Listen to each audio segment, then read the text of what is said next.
To write programs in this training, we would need to install a few software in our operating system.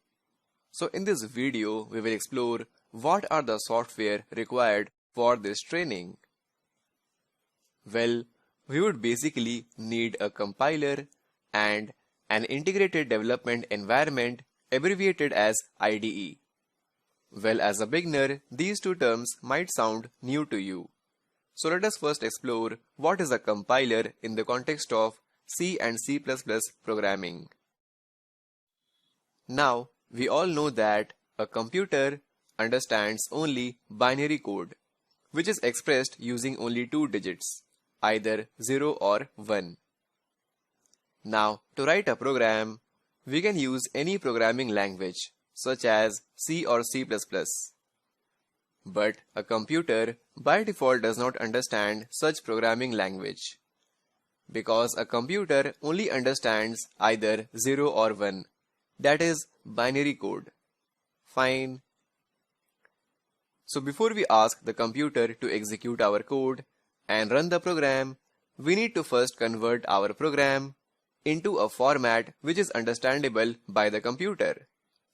So here comes compiler into the picture.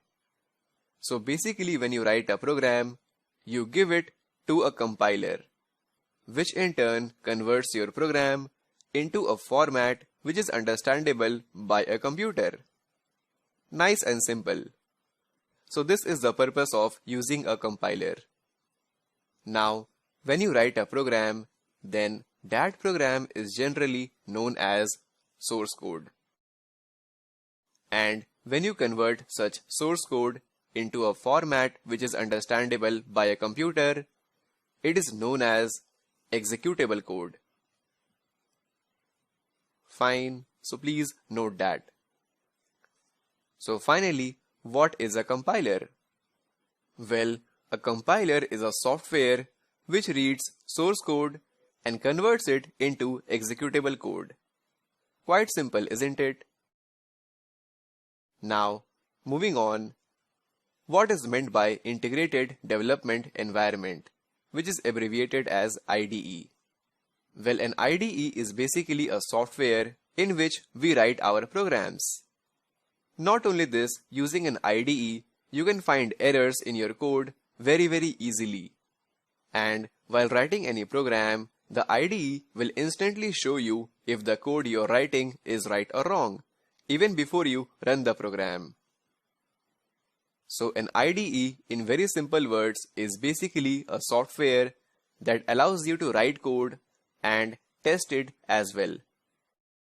Fine, so nothing too complex here.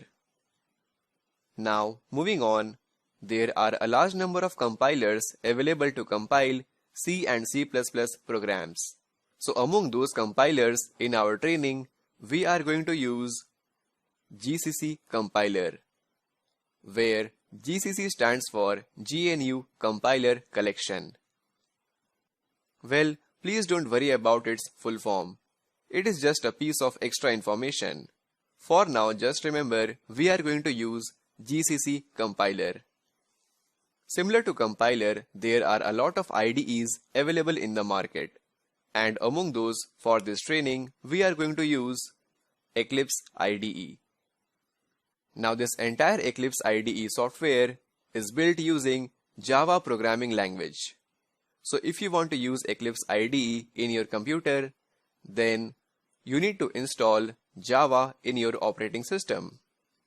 Now please don't get confused about why we are using Java in this training. Well, just because the software Eclipse IDE is built using Java programming language, so in order to run Eclipse, we need to install Java in our system. Fine. So again, please don't get confused regarding this. So this was all about the software requirements. And we are going to install all the required software in the next topic. But for now, based on what you have learned in this topic, up next you will get a quiz to test your understanding of the topic. And you are going to get such a quiz at the end of each topic throughout the training. So I highly recommend you to take this quiz very seriously. Such quizzes will help you to evaluate